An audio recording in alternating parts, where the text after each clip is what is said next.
Hello students. कल हमने कक्षा 12 के बारे में जीव विज्ञान का दूसरा चैप्टर पुष्प पौधों में लैंगिक जनन के बारे में बताया था आपको। उसमें हमने जो पुष्प की संरचना है उसके बारे में, और जो पुष्प पौधों में जो लैंगिक जनन है उसके बारे में, और तीसरा जो उसका जो नर जनन अंग है पुष्प का पुमंग, उसके बारे में आपको विस्तार से बताया था। आज हम उसके बाद जो बीजांड है, बीजांड की जो संरचना है और बीजांड कितने प्रकार के होते हैं आपको ये बताने की कोशिश कर रहे हैं। सबसे पहले देखिए, जो बीजांड है, जो बीज है हमारा, बीजांड जब निषेचन होता है तो निषेचन के बाद जो बीजांड है उससे ही बीज का निर्माण होता है। तो जो बीजांड है, बीजांड की संरचना के बारे में आप थोड़ा सा बताने की कोशिश करेंगे। देखिए, जो हमारा बीजांड है, ये बीजांड का एक डायग्राम है। कभी कभी एग्जाम में, बोर्ड के एग्जाम में कई बार पूछा गया है कि केवल एक बीजांड का नामांकित चित्र बनाइए, वर्णन की आवश्यकता नहीं है। तो इसका डायग्राम भी हमें पक्का करना है एग्जाम के लिए, और इसके बारे में पढ़ना भी है विस्तार से। तो सबसे पहले मैं आपको बताऊं कि जो हमारा ये बीजांड का जो डायग्राम है ये हमने उल्टा बनाया है। उल्टा बनाने का इसका जो कारण है वो समझाने में से आसानी हो जाती है। सबसे पहले मैं बताएंगे, देखिए जो हमारा बीजांड है, बीजांड का ये भाग हमारा कहलाता है बीजांड व्रंत। ये वाला भाग जो जुड़ा हुआ होता है किससे? बीजांडासन से। तो बीजांड का वो भाग जो बीजांडासन से जुड़ा होता है उसे बोलते हैं बीजांड व्रंत। और वो स्थान जहां ये बीजांड व्रंत से जुड़ा होता है ये कहलाता है, इसका जो नीचे का भाग है ये कहलाता है इसका नाभिका यानी कि हाइलम। उसके बाद जो हमारा जो बीजांड है इसका जो अधिकांश भाग है वो काहे का बना होता है? बीजांड काय का बना होता है। जो बीच का इसका सारा भाग है ये मर्दूतक कोशिकाएं पाई जाती है, इसमें पैरेनकाइमेटस सेल्स पाई जाती हैं। तो जो पैरेनकाइमेटस सेल्स हैं वो काहे की बनी, उस भाग को हम बोलते हैं बीजांड काय। उसके बाद जो बीजांड है वो एक आवरण वाला भी हो सकता है और दो आवरण वाला भी हो सकता है और बिना आवरण वाला भी हो सकता है। तो जो एक आवरण वाला बीजांड है उसे बोलते हैं एक अध्यावरणीय वाला बीजांड, और जो दो आवरण वाला बीजांड है उसे बोलते हैं द्वि अध्यावरणीय वाला बीजांड। जो हमारे जो गेंदा है, हमारा सूरजमुखी है, इनमें पाया जाता है एक आवरण वाला बीजांड। और जो हमारे जैसे एक बीजपत्री पौधे हैं उनमें जो बीजांड पाया जाता है वो होता है द्वि अध्यावरण यानी कि दो अध्यावरण वाला बीजांड। और कुछ हमारे चंदन वगैरह है, जिस प्रकार के हमारे जो परजीवी पौधे हैं उनमें बीजांड के ऊपर आवरण नहीं पाया जाता। तो ये सबसे जो बाहरी आवरण है उसे बोलते हैं बाह्य अध्यावरण यानी कि आउटर इंट्यूगमेंट, और जो अंदर वाला आवरण होता है उसे बोलते हैं इनर इंट्यूगमेंट यानी कि अंत है अध्यावरण। उसके बाद जो हमारा बीजांड का है, इस बीजांड का में क्या होता है, बीच में एक थैली जैसी रचना पाई जाती है। उस थैली जैसी रचना को हम क्या बोलते हैं? भ्रूणकोश। जो थैली जैसी रचना हमने दिखा रखी है, डायग्राम बनाया बीच में, ये क्या है हमारा? ये भ्रूणकोश है। इस भ्रूणकोश में जो निभाग है यानी कि जो इसका नीचे का आधार भाग है, निभाग है, उस निभाग की ओर तीन कोशिकाएं पाई जाती है। तीन बना रखी है यहाँ पर हमने, ये छोटा छोटा दिखाई दे रहा है, ये तीन कोशिकाएं बना रखी है। ये जो तीन कोशिकाएं ने बोलते हैं प्रतिमुख कोशिका यानी कि एंटीपोडल्स। और जो आधार भाग है जो बीजांड द्वार की ओर का भाग है, उस बीजांड द्वार के भाग की ओर इसमें पाई जाती है तीन कोशिकाएं। एक तो होती है बीच में, जो बीच की जो कोशिका होती है वो होती है बड़ी, उसे बोलते हैं एग सेल। और जो दो बराबर की कोशिकाएं होती हैं, इन कोशिकाओं को बोलते हैं सहायक कोशिका यानी कि सिनर्जिड्स। तो अगर हम तीनों को एक साथ एक नाम देने की कोशिश करें, जो हमारे एग सेल है और जो हमारे सिनर्जिड्स है, इन तीनों को एक नाम देने की कोशिश करें तो वो कहलाता हमारा एग एपरेटस यानी कि अंड समुच्चय। तो यहाँ हमने तीनों को अलग अलग नाम ना देकर एक ही नाम दे दिया, एग एपरेटस। और चाहो तो आप अलग अलग नाम भी दे सकते हो। बीच वाली जो बड़ी सेल है उसे एग सेल बोलेंगे, और जो दो सहायक कोशिकाएं इसके बराबर में वो छोटी हैं आकार में, और उन्हें बोलते हैं सिनर्जिड्स यानी कि सहायक कोशिकाएं। उसके बाद जो भ्रूणकोश है, भ्रूणकोश के बीच में मध्य भाग में दो हमारे ध्रुवीय केंद्रक पाए जाते हैं जिन्हें बोलते हैं पोलर न्यूक्लियाई। उसके बाद जो हमारा जो हमने तीन कोशिकाएं बनाई थी, जो एक बीच में बड़ी बनाई थी और दो साइड में छोटी बनाई थी, ये मैंने आपको बता दिया कि बीच वाली बड़ी एग सेल है और दो छोटे वाली हमारी वो क्या कहलाती है? सहायक कोशिकाएं कहलाती हैं। तो इस प्रकार से जो हमारा ये बीजांड का जो डायग्राम है ये मैंने आपको बताया, दोबारा एक बार फिर बताना चाह रहा हूं कि जो इसका जहां जो बीजांड है वो बीजांडासन से एक पतले व्रंत के द्वारा जुड़ा होता है जिसे बोलते हैं बीजांड व्रंत। और बीजांड व्रंत जहां जिस स्थान से जुड़ा होता है उसे बोलते हैं हाइलम। उसके बाद जो हमारा बीजांड है वो बीजांड के जो अधिकांश भाग है वो मर्दूतक कोशिकाओं का बना होता है यानी कि पैरेनकाइमेटस सेल्स का बना होता है। उस भाग को बोलते हैं न्यूसेलस यानी कि बीजांड काय। जो बीजांड है वो एक आवरण वाला भी, दो आवरण वाला भी और एक बिना आवरण वाला भी हो सकता है। जो एक आवरण वाला बीजांड है मैंने बताया आपको, उसे एक अध्यावरणीय बीजांड बोलते हैं। जो दो आवरण वाला बीजांड है उसे द्वि अध्यावरणीय बोलते हैं। और जो कभी कभी कोई जो हमारे परजीवी पौधे हैं उनमें जो बीजांड होता है वो कैसा होता है? बिना आवरण वाला। तो जो हमारा बाहर का जो आवरण कहलाता है वो उसे आउटर इंटीग्यूमेंट बोलते हैं, जो हमारा अंदर वाला आवरण है उसे इनर इंटीग्यूमेंट बोलते हैं। उसके बीच में हमारा जो हमारा बीच का भाग है, जो हमारा बीजांडकाय है, उसके बीच में एक थैली जैसी रचना पाई जाती है। उस थैली जैसी रचना को हम क्या बोलते हैं? भ्रूणकोश। भ्रूणकोश में जो निभाग की ओर का जो पार्ट है, भाग है, उसमें 3 कोशिकाएं पाई जाती हैं जिन्हें बोलते हैं प्रतिमुख कोशिकाएं यानी कि एंटीपोडल्स। और जो भ्रूणकोश के बीच में 2 केंद्रक होते हैं उन्हें बोलते हैं ध्रुवीय केंद्रक यानी कि पोलर न्यूक्लियाई।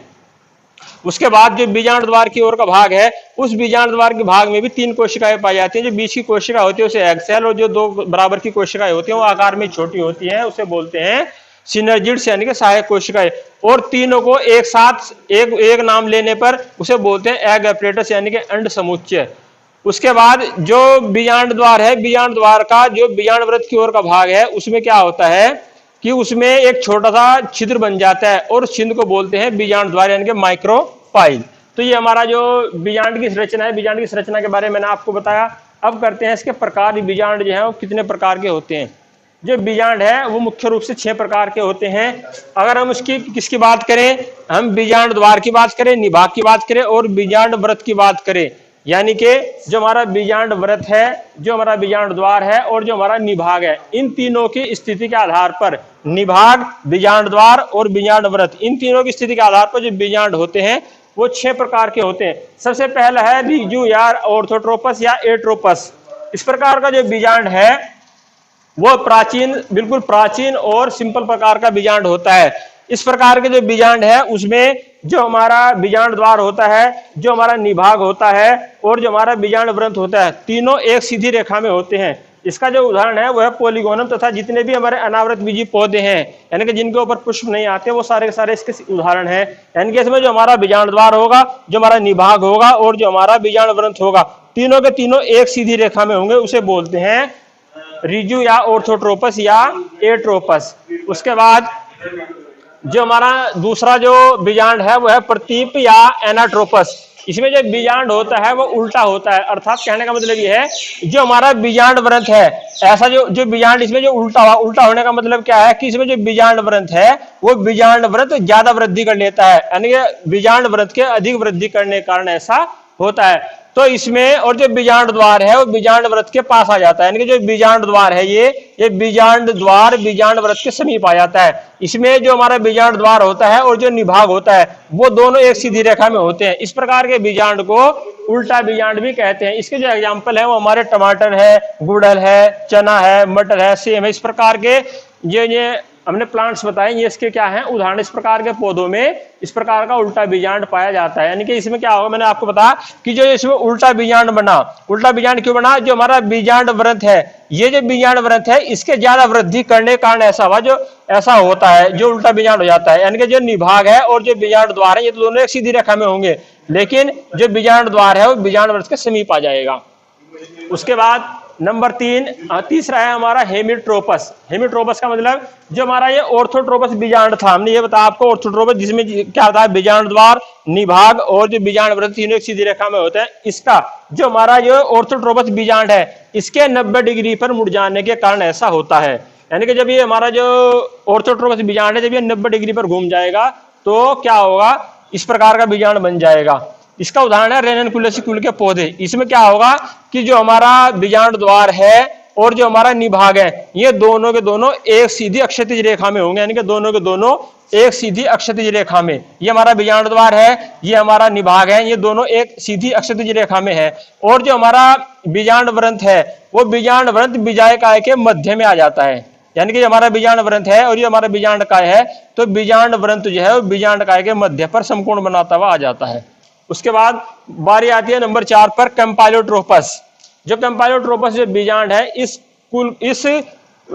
जिसके जो सबसे बड़ा जो एग्जाम्पल है वह क्रूसीफेरी कुल के पौधे, जैसे हमारा मूली है, सलजम है, सरसों है, वो क्या हमारे क्रूसीफेरी जो फैमिली है उसके उदाहरण है। इसमें जो बीजांड होता है, इन पौधों में जो बीजांड होता है वो कुछ मुड़ा हुआ होता है। यानी कि कहने का मतलब यह है जो बीजांड द्वार है और निभाग है वो दोनों एक सीधी रेखा में नहीं होते। यानी कि जो बीजांड द्वार है और जो निभाग है वो दोनों एक सीधी रेखा में नहीं होते। तो इस प्रकार जो क्रूसीफेरी कुल के पौधे हैं, सरसों, मूली आदि, उनमें इस प्रकार का जो कैम्पाइलोट्रोपस बीजांड है वो इनमें पाया जाता है। उसके बाद नंबर 5 है हमारा एम्फिट्रोपस। एम्फिट्रोपस में जैसे जो बीजांडकाय है और भ्रूणकोश है, यानी कि जो हमारा बीजांडकाय है और जो भ्रूणकोश है, इन दोनों में वक्रण आ जाता है, अर्थात ये दोनों थोड़े मुड़ जाते हैं। यानी कि जो हमारा बीजांडकाय है, ये बीजांडकाय का हिस्सा है हमारा, और ये हमारा क्या है, भ्रूणकोश है। इन दोनों में क्या आ जाता है, वक्रण आ जाता है, मुड़ जाते हैं, अर्थात ये घोड़े की नाल के समान बन जाते हैं। इसका जो सबसे बढ़िया उदाहरण है वो है कैप्सेला। ये सबसे बड़ा उदाहरण है इसका। जो कैप्सेला पौधे हैं हमारे, इनमें इस प्रकार का बीजांड पाया जाता है, यानी कि जो हमारा बीजांडकाय है और जो हमारा भ्रूणकोश है, वो दोनों में जब घुमाव आ जाएगा, दोनों में वक्रण आ जाएगा, तो जो हमारा भ्रूणकोश है वो घोड़े की नाल के समान बन जाएगा। उसके बाद लास्ट है हमारा, वो है सर्सिनोट्रोपस। इसका जो उदाहरण है वो है नागफनी के पौधे। इससे सर्सिनोट्रोपस हमारा जो बीजांड है, इसमें जो बीजांड होता है, इस जो बीजांड में क्या होता है, जो बीजांड व्रंत होता है, वो बीजांड व्रंत अत्यधिक वृद्धि करके जो बीजांड है उस बीजांड को चारों ओर से घेर लेता है। यानी कि हमारा जो बीजांड व्रंत है, इसने चारों तरफ से इसने वृद्धि कर ली बहुत ज्यादा, और वृद्धि करके जो बीजांड है उस बीजांड को चारों तरफ से घेर लिया। इसका उदाहरण है हमारा नागफनी, और जैसे कैक्टस आदि पौधे हैं हमारे, वो इसका सबसे बढ़िया उदाहरण है। तो मैं एक बार आपको रिपीट करा रहा हूं दोबारा, जो बीजांड के प्रकार हैं, यानी कि अगर हम बात करें, जो हमारा बीजांड द्वार है, जो हमारा निभाग है और जो हमारा बीजांड व्रत है, उन तीनों की स्थिति के आधार पर अगर हम तीनों की तुलना करें, तीनों की तुलनात्मक स्थिति के आधार पर हमारा जो बीजांड है वो 6 प्रकार के होते हैं। सबसे पहला हमने बताया रिजिया ऑर्थोट्रोपस या एट्रोपस, यानी कि ये सबसे प्राचीन और सिंपल प्रकार का बीजांड है। इसमें जो बीजांड द्वार है, जो निभाग है और जो बीजांड व्रंत है, वो तीनों के तीनों क्या होते हैं, एक सीधी रेखा में होते हैं। जो पोलिगोनम है और जितने भी हमारे अनावृत बीजी पौधे हैं, वो इसका सबसे बढ़िया उदाहरण है। नंबर 2 प्रतिप्यानाट्रोपस। इसमें हमने बताया कि जो बीजांड है वो उल्टा होता है, और ऐसा उल्टा क्यों हुआ, जो हमारा बीजांड व्रंत है उस बीजांड व्रत के अत्यधिक वृद्धि करने के कारण ऐसा होता है, और जो बीजांड द्वार है वो बीजांड व्रत के नजदीक आ जाता है। टमाटर, गुड़हल, चना, मटर, सेम आदि इस प्रकार के बीजांड को उल्टा बीजांड भी कहते हैं। नंबर 3 बताया हमने हेमिट्रोपस, यानी कि जो हमारा ऑर्थोट्रोपस जो बीजांड है, हमने ये जो ऑर्थोट्रोपस बीजांड बताया, इसका जब ये क्या करेगा, 90 डिग्री पर मुड़ जाएगा, तो इसमें हमारा किसका निर्माण होगा, हमारे हेमिट्रोपस बीजांड का निर्माण होगा। इसमें क्या होगा, जो हमारे जो बीजांड द्वार है और जो निभाग है, वो दोनों एक अक्षैतिज सीधी रेखा में होते हैं, और जो बीजांड का जो हमारा बीजांड व्रंत है वो बीजांड काय के मध्य में आ जाता है। तो जो रेननकुलस, जो हमारे रेननकुलेसी कुल है, उसके जो पौधे हैं हमारे, वो हेमिट्रोपस के अंतर्गत आते हैं, जिनमें इस प्रकार का हेमिट्रोपस प्रकार का जो बीजांड है वो पाया जाता है। नंबर 4 बताया कैम्पाइलोट्रोपस। इस प्रकार का जो बीजांड है वो कुछ मुड़ा हुआ होता है, और इसमें जो बीजांड द्वार है और जो निभाग है वो एक सीधी रेखा में नहीं होते। तो इस जो सरसों, मूली, क्रूसीफेरी कुल के जो पौधे हैं हमारे, वो इसके बढ़िया उदाहरण है। नंबर 5 बताया एम्फिट्रोपस, जैसे कैप्सेला। इसमें हमने क्या बताया कि जो बीजांडकाय है और जो हमारा भ्रूणकोश है, यानी कि भ्रूणकोश है हमारा बीजांडकाय है, ये क्या होता है, इन दोनों में वक्रण आ जाता है, ये दोनों के दोनों मुड़ जाते हैं, और ये घोड़े की जो हमारा भ्रूणकोश है वो घोड़े की नाल के समान बन जाता है। तो इस प्रकार का जो बीजांड है वो कैप्सेला आदि पौधों में हमारा पाया जाता है। और लास्ट हमने बताया सर्सिनोट्रोपस। सर्सिनोट्रोपस बीजांड में हमने क्या बताया, इस प्रकार के बीजांड में जो कैक्टस हमारे पौधे हैं, जो नागफनी के पौधे हैं, इस प्रकार का बीजांड जो है इनके अंतर्गत पाया जाता है। इसमें जो बीजांड व्रंत है वो बीजांड व्रंत अत्यधिक वृद्धि कर लेता है, और अत्यधिक वृद्धि करने के साथ साथ जो हमारा बीजांड है उस बीजांड को चारों ओर से घेर लेता है। तो इस प्रकार हमने आपको आज जो बीजांड है, बीजांड की रचना, बीजांड के स्ट्रक्चर के बारे में आपको समझाया, और दूसरा जो बीजांड कितने प्रकार के होते हैं इसके बारे में बताया। तो उम्मीद करता हूं कि आप लोगों को समझ में आया होगा। अगर फिर भी कोई प्रॉब्लम हो तो आप मुझसे कांटेक्ट कर सकते हैं, मैं उसे दूर करने की पूरी कोशिश करूंगा। धन्यवाद।